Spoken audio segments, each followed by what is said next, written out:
Hello everyone, आज हम लोग देखेंगे कि जब हमारी वेबसाइट पर this site has been critical error on this website का एरर आ जाए तो इसको कैसे फिक्स करेंगे।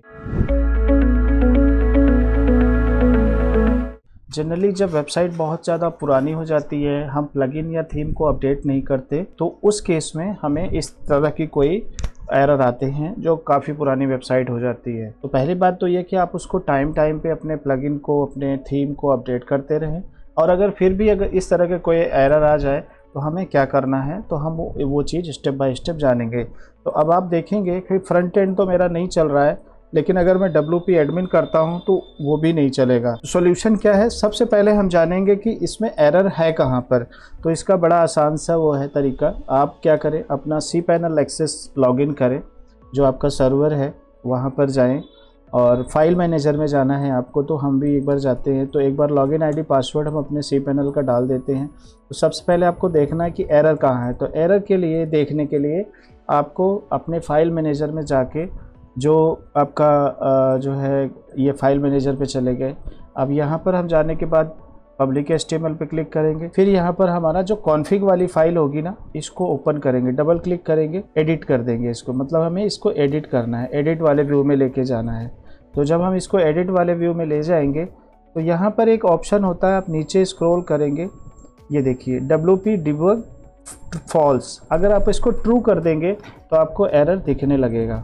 ठीक है, तो अब आप देख रहे हैं, फिर से मैं बता देता हूँ आपके साथ। यहाँ पर फॉल्स लिखा हुआ आएगा, इस वाले लाइन पे देखना है, 81 लाइन में डिफाइन WP डिबग।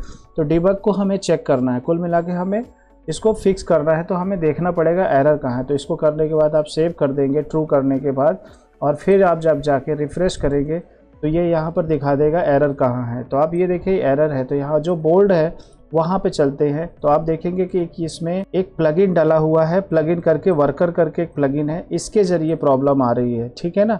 तो यहाँ पे और एक है हमारा function.php में। तो सबसे पहले तो इसको क्या करेंगे, जो वर्कर वाला प्लगइन है इसको डिसेबल करेंगे। तो कैसे करेंगे, तो आप देखेंगे WP कंटेंट और प्लगइन।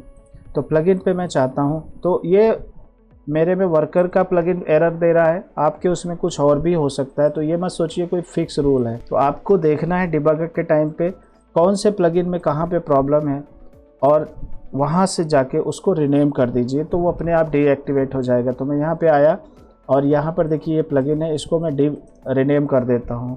जैसे ही मैं इसको रिनेम कर दूँगा, आप देखिएगा साइट हमारी चल जाएगी, क्योंकि यहीं से प्रॉब्लम आ रही थी। ये हमें पता लग गया डिबग से।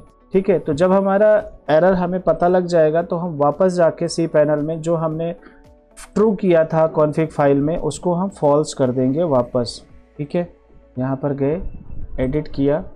अब आप देखिए साइट हमारी चल गई है। अभी भी इसमें एरर है, तो इसको बाद में देखेंगे। पहले देख रहे हैं कि हमारी साइट चली कि नहीं। तो जो हमारी साइट है वो चल गई।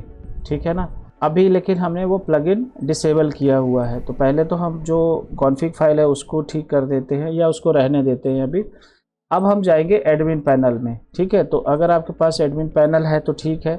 और देखिए ये वाला जो एरर है ये कुछ डेप्रिकेट हो गया। इसका मतलब है कि आपने एलिमेंटर अपना अपडेट नहीं किया है, अपना वर्डप्रेस कुछ अपडेट नहीं किया है, इसीलिए आ रहा है। तो अब इसको हम WP एडमिन खोलेंगे। तो आपको क्लाइंट से मांगना है कि इसका WP एक्सेस क्या है, और फिर उसको लॉगिन करना है। अब आप देखेंगे कि बहुत सारे अपडेट्स हैं इसमें। तो सबसे पहले तो हम अपने वर्डप्रेस को अपडेट करेंगे। तो एक एक चीज़ हम लोग इसको अपडेट करेंगे।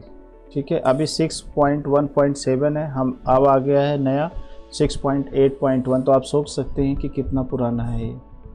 और हम यहाँ पर होम पेज पे चेक भी करते रहेंगे कि क्या अपडेट हुआ है, क्या नहीं अपडेट हुआ। अपडेट होने के बाद एरर ख़त्म हुआ कि नहीं। जनरली ये जो एरर है ये function.php की फ़ाइल में है, एलिमेंटर को लेके। तो अभी ये अपडेट हो ही रहा है। तो इस तरह से हम अपनी जो फाइलें हैं उन सबको अपडेट करेंगे और चेक करेंगे, एक एक प्लगइन को इनेबल डिसेबल करेंगे, और फिर ये प्रॉब्लम हमारी सॉर्ट आउट हो जाएगी। तो आई होप कि जब आपको इस तरह से क्रिटिकल एरर का मैसेज आएगा तो इस तरह से प्रॉब्लम को आप सॉल्व कर लेंगे।